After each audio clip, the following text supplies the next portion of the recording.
By late 1944, the war in Europe had entered a decisive, punishing phase. The Allies had stormed through France after the D-Day landings in June, pushing German forces back across the continent. Cities lay in ruins, and the once mighty Wehrmacht was stretched thin, forced into desperate defensive positions. In the west, the Siegfried Line, a complex network of bunkers, tank traps, and fortifications, marked Germany's final bulwark against the advancing American, British, and Canadian armies. The line was not just concrete and steel, it was a psychological barrier, a symbol of German resilience, and a deadly proving ground for any who dared breach it. The Americans, armed with superior numbers and an industrial war machine, moved confidently. Their M4 Sherman tanks were rolling across fields and villages, artillery pounding from the rear, infantry pressing forward. Reports from the front emphasized overwhelming firepower, machine guns, bazookas, and high-explosive shells capable of obliterating enemy positions. Yet the Germans were not passive. Experienced panzer crews manned their Panthers and Tigers with lethal precision, their armor thick enough to shrug off many of the Allies' weapons. A single German tank, expertly positioned, could halt entire columns of advancing soldiers. The forests of the Hürtgen presented a unique challenge.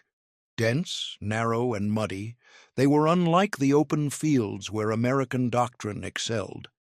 Infantry units struggled to maintain formations. Tanks, designed for mobility, were slowed by fallen trees, mud, and mined trails. German forces exploited this terrain to maximum effect. Engineers had dug concealed trenches, planted anti-tank obstacles, and created killing zones. Mines, tripwires, and camouflaged bunkers forced the Allies into predictable paths, exposing them to ambushes from seasoned soldiers who knew every inch of the land. American commanders believed that their numerical superiority and relentless artillery barrages would crush resistance quickly. Intelligence briefings painted the Germans as demoralized, weakened by months of retreat. Yet these reports underestimated the experience of elite German units, the remnants of the panzer divisions, seasoned infantry, and the Waffen-SS formations. For them, each forested valley was not merely terrain, it was an opportunity to turn knowledge, skill, and engineering into tactical advantage. The stakes were high. The Allied push aimed to reach the Rhine and break into the heart of Germany, a move that could end the war before winter. The Germans, on the other hand, understood that every delay mattered. Each day they held the line, preserved their forces, bought time for reinforcements, and inflicted casualties that would slow the enemy's advance. The clash was not just about territory, it was about momentum, morale, and the brutal arithmetic of attrition. Armor played a central role. The American M4 Sherman, produced in staggering numbers, was a versatile and reliable tank. Its 75mm gun could take out most fortifications and light armored vehicles, and its speed allowed rapid deployment across open ground.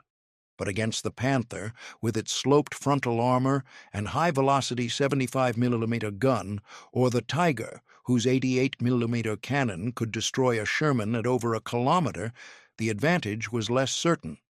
Tactics became crucial. American forces had to rely on combined arms, infantry to scout and flank, artillery to soften defenses, and air support to disrupt German positions. Yet the Hürtgen's dense foliage limited visibility and restricted coordinated maneuvers. Tanks could be ambushed from unexpected angles, infantry could be pinned by unseen machine guns. Artillery coordinates were often inaccurate in the twisting valleys. The human cost of these calculations was immediate. American soldiers endured weeks of exposure to cold, wet conditions and constant artillery fire. Sleep was measured in minutes, rationing was severe, and disease began to sap strength as much as enemy bullets. German defenders faced similar hardships, though familiarity with the terrain gave them an edge. Morale was complex. Fear, determination, and the knowledge of the war's stakes collided in the minds of men on both sides. Every movement was calculated, yet vulnerable. Every decision could be fatal. By early October, skirmishes escalated into full-scale engagements. Allied units advanced into the forest, expecting rapid progress. Tanks fired their main guns at suspected German positions. Infantry swept through trenches and pillboxes. Yet the Germans adapted quickly, using mobility and camouflage to survive and strike. Panther and Tiger crews remained hidden until the moment they could maximize effect, firing from distance, then disappearing among trees or behind rubble. American artillery barrages, though powerful, often missed hidden targets, leaving deadly pockets of resistance intact. This environment forced a new approach. Commanders on both sides learned that industrial might and sheer firepower were insufficient alone. Terrain, preparation, and the human element, the ability to endure fear, fatigue, and confusion, defined outcomes. Reports from the front emphasized that Sherman tanks, previously seen as dominant, were now vulnerable. One Tiger could annihilate a column in minutes if positioned correctly.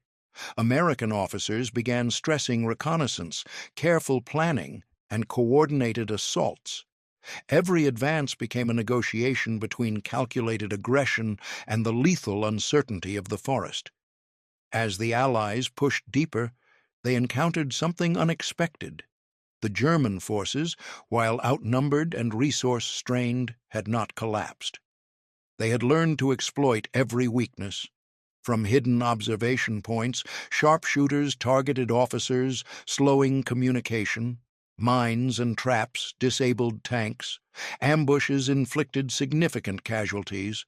Confidence in American firepower began to waver. What had been assumed to be overwhelming superiority met with a stubborn, lethal resistance, one that would shape the outcome of every engagement in this cursed forest.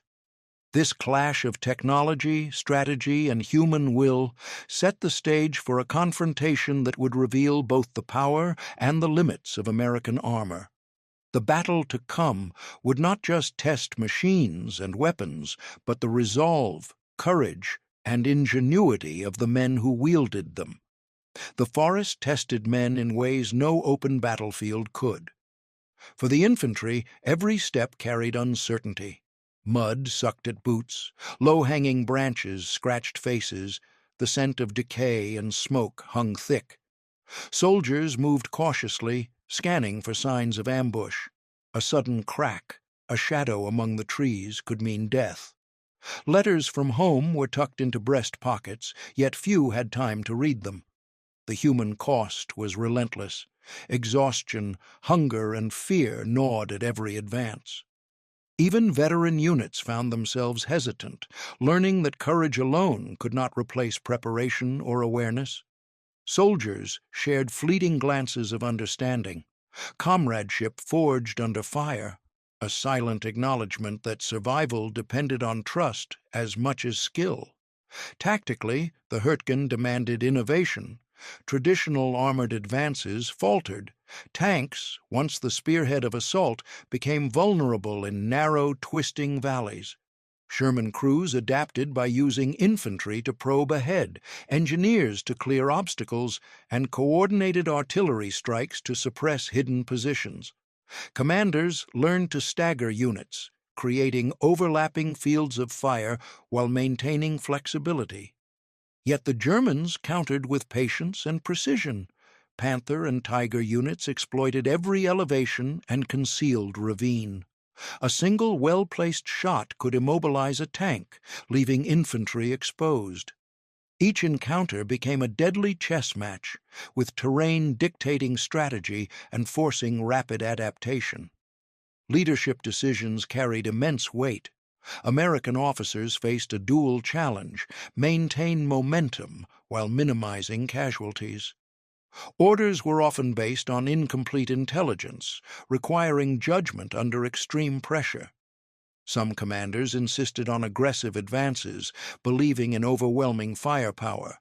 Others advocated caution, understanding the lethal potential of the forest. German leaders, too, balanced risk and opportunity. Veteran officers knew when to hold positions and when to retreat, preserving forces for decisive moments. Their knowledge of the landscape amplified their tactical advantage, making even a numerically inferior force formidable. Technology clashed with human ingenuity in stark contrast. The Sherman, reliable but lightly armored compared to German heavy tanks, had to confront Tigers whose 88mm cannons could obliterate targets at extreme range. Americans relied on mobility, coordination, and artillery to offset this imbalance, but miscalculations proved deadly. Mines and improvised explosive devices disrupted formations, slowing advances and creating predictable zones for German fire. Communications technology was tested. Radios often malfunctioned under constant bombardment, leaving units isolated. Meanwhile, Germans used superior optics and range, turning technological advantage into a psychological weapon.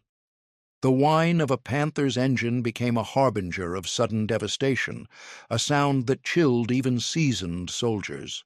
Morale intersected with every angle. Fear, fatigue, and the unpredictability of combat created tension, yet also resilience. Letters from home, brief glimpses of camaraderie, and the instinct for survival fueled determination. Soldiers learned to read subtle cues, the direction of smoke, distant echoes, footprints in mud. For Germans, the defensive homeland imbued a sense of purpose, even amidst scarcity.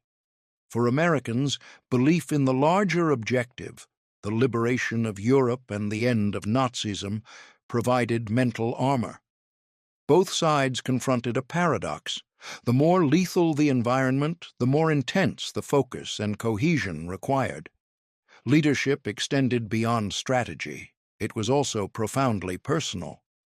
Platoon leaders often moved alongside their men, directing fire, rescuing wounded, and making split-second decisions. Casualty reports, compiled daily, reflected not just numbers, but the human impact of every tactical choice. The commander's challenge was not solely defeating the enemy, but preserving the fighting capability and morale of their units under relentless stress. Decisions taken in seconds, whether to commit a tank, call in artillery, or withdraw, shaped not only the battlefield but the lives of hundreds. The forest magnified small details into life or death consequences. Terrain, weather, and visibility dictated movement and engagement. Dense fog could hide an entire squad, but it could just as easily conceal an enemy ambush. Rain transformed soil into sucking mud, slowing progress and immobilizing tanks. Limited lines of sight made scouting essential, yet dangerous. Artillery had to account for trees, uneven elevation, and shifting positions. Every technological advantage was challenged by natural conditions, emphasizing that mastery of the environment was as critical as mastery of weapons.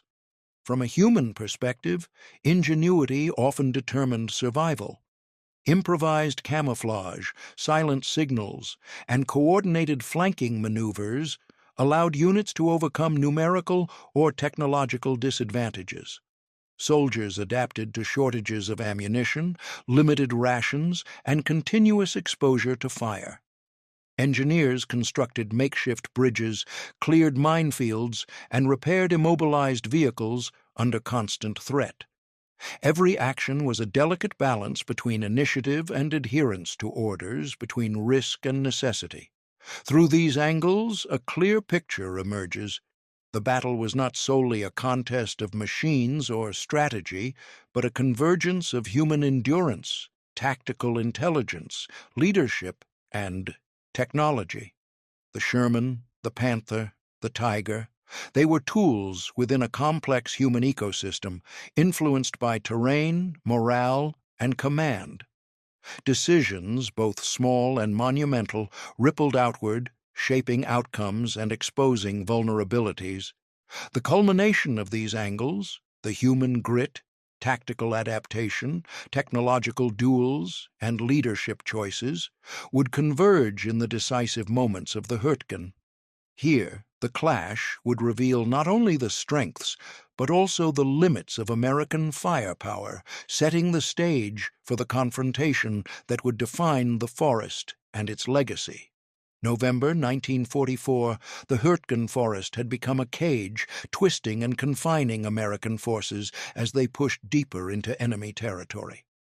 On the 2nd of November, the 9th Infantry Division prepared to assault a ridge near Schmidt, a key German defensive position. Sherman tanks rumbled into position, their engines muffled by dense fog and the thick canopy overhead. Commanders knew that success required coordination, infantry to clear the forest floor, engineers to disarm mines and obstacles, and armor to suppress German positions. Yet the Germans had anticipated this approach. Hidden Panther and Tiger units lay in wait, their optics trained on likely avenues of advance. At 0800 hours, the first shells fell. Artillery pounded the ridge, sending clouds of dirt, splintered branches, and smoke into the air. Sherman crews pressed forward, but the forest constrained maneuverability. Tanks advanced slowly along narrow paths, the mud pulling at treads. The lead Sherman hit a concealed mine. The explosion tore the vehicle apart, the force throwing soldiers into the mud. From the undergrowth, a Tiger fired its 80D 8mm cannon. The shells struck another Sherman squarely, detonating ammunition and sending fire into the surrounding trees. American infantrymen attempting to flank were caught in a hail of machine gun fire from camouflaged bunkers. The advance slowed to a crawl, and the psychological impact was immediate. Soldiers whispered of the ghost tanks that appeared from nowhere, firing with deadly accuracy before disappearing back into the foliage. The day wore on. The Americans attempted multiple flanking maneuvers. Engineers worked under constant threat to clear anti-tank obstacles, bridging gaps in minefields, while sharpshooters targeted anyone who emerged. One Sherman, immobilized but still operational, became a rallying point. Its crew, refusing to abandon the vehicle, fired continuously at concealed positions, buying precious minutes for infantry to advance. Casualties mounted, yet the soldiers pressed forward. The forest transformed every 100 meters into a small battlefield, each ridge and clearing a deadly puzzle demanding split-second decisions. German command exercised patience. The 116th Panzer Division, though outnumbered, exploited terrain and knowledge of American tactics. Panthers repositioned silently, Tigers moved to concealed elevations, and infantry fell back into pre-prepared kill zones.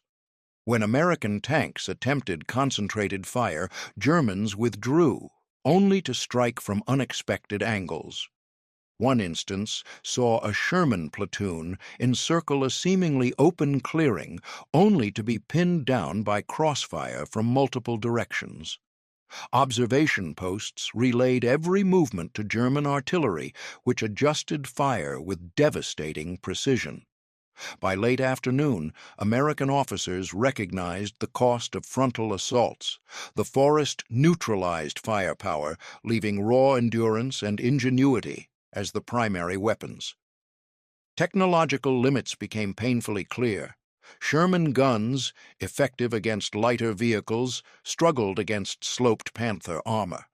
Even concentrated 75mm fire required repeated hits at close range. Artillery barrages, while destructive, often missed concealed positions or triggered only partial collapse of bunkers. Communication lines, disrupted by explosions, forced officers to rely on runners and field signals, slowing coordination. Tanks immobilized in mud became sitting targets, vulnerable to artillery and cannon fire.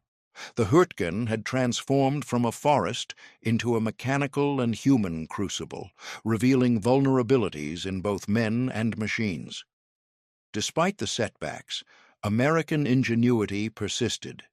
Infantry exploited flanking routes, using the thick underbrush to advance unnoticed.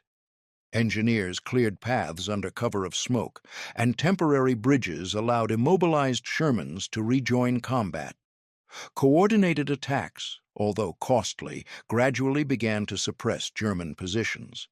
By 1800 hours, the ridge near Schmidt saw the first signs of incremental progress. Panther units withdrew temporarily to avoid encirclement, leaving a tentative corridor for the Americans to hold overnight. The forest, relentless and unforgiving, had claimed a high price. Hundreds of casualties, destroyed vehicles, and shattered confidence in previously assumed advantages. Human resilience remained a decisive factor.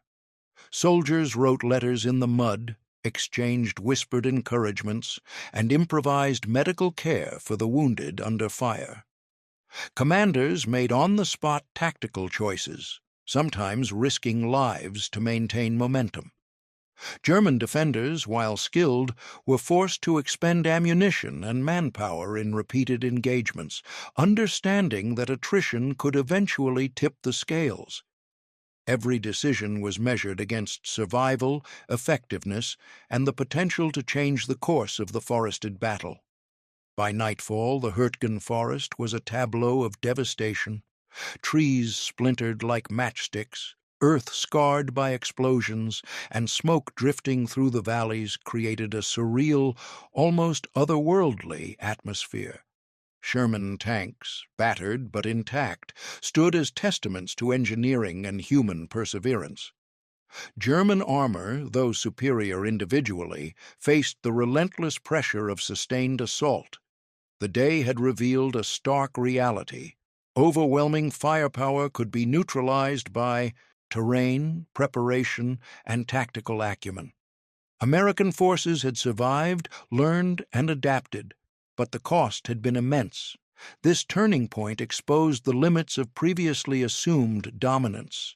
The forest had equalized firepower with knowledge, terrain, and human endurance.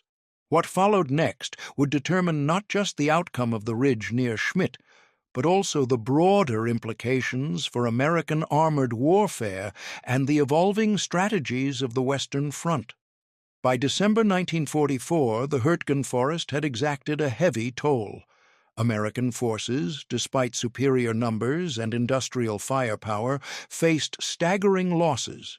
Estimates indicate over 33,000 casualties, including killed, wounded, and missing.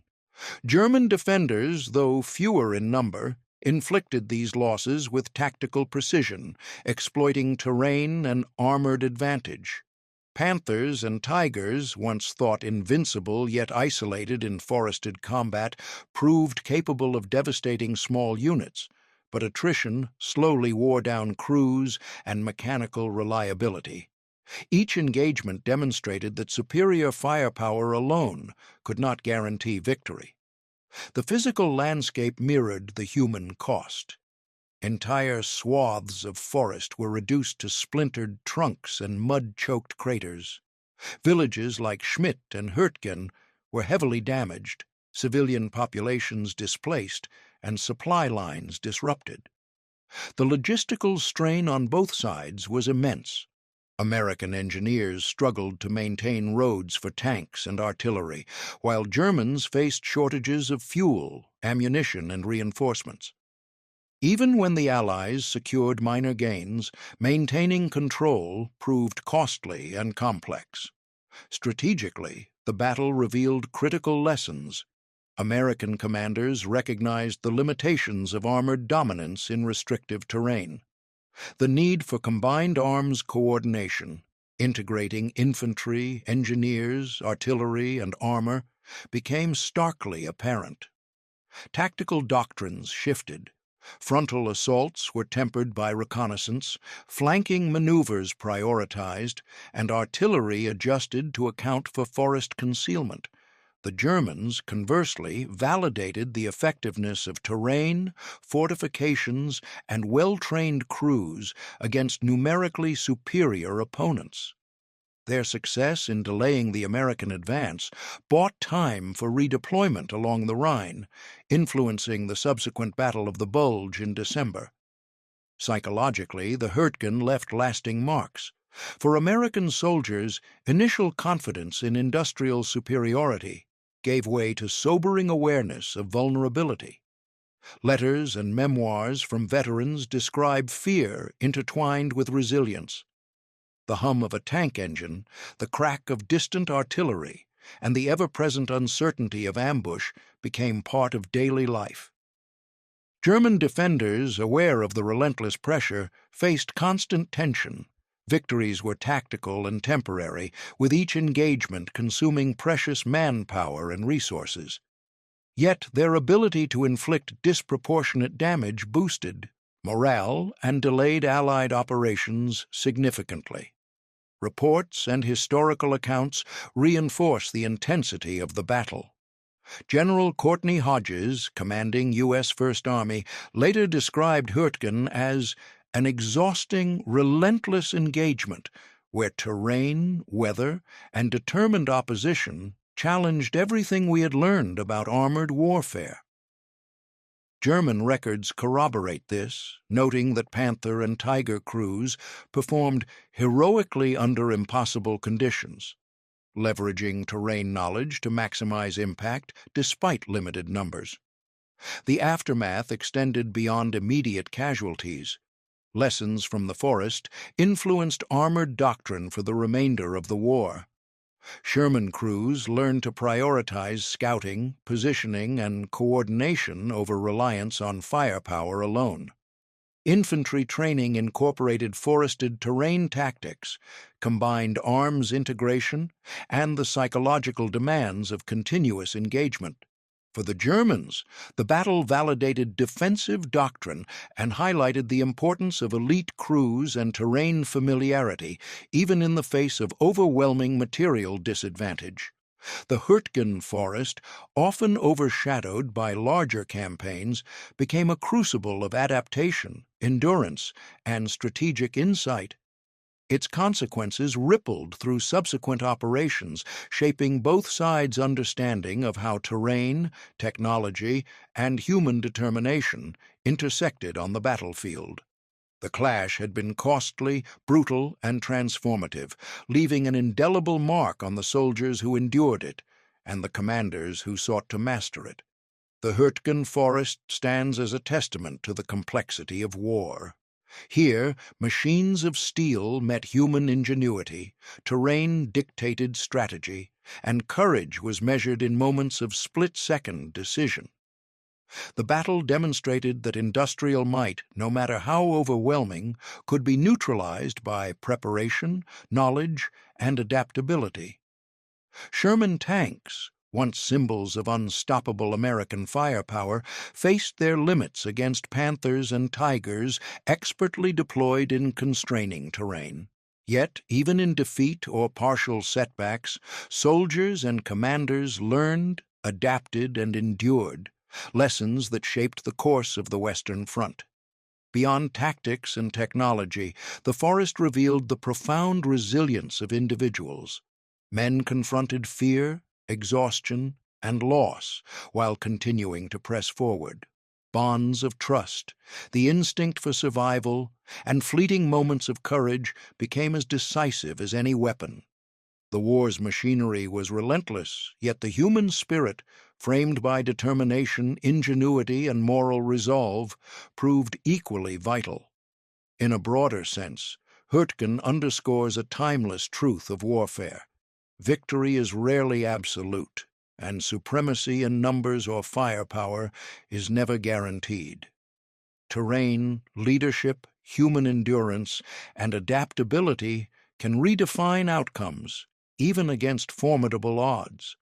The forest's shattered trees, scarred earth, and echoing memories remind us that history is not only written by victories but by the trials, sacrifices, and resilience of those who faced them. The lessons of Hürtgen resonate beyond 1944. They speak to strategy, to innovation under pressure, and to the limits and possibilities of human courage. In the silence of its woods today, one can still sense the struggle, the tension, and the enduring legacy of a battle that tested men, machines, and the very nature of warfare itself.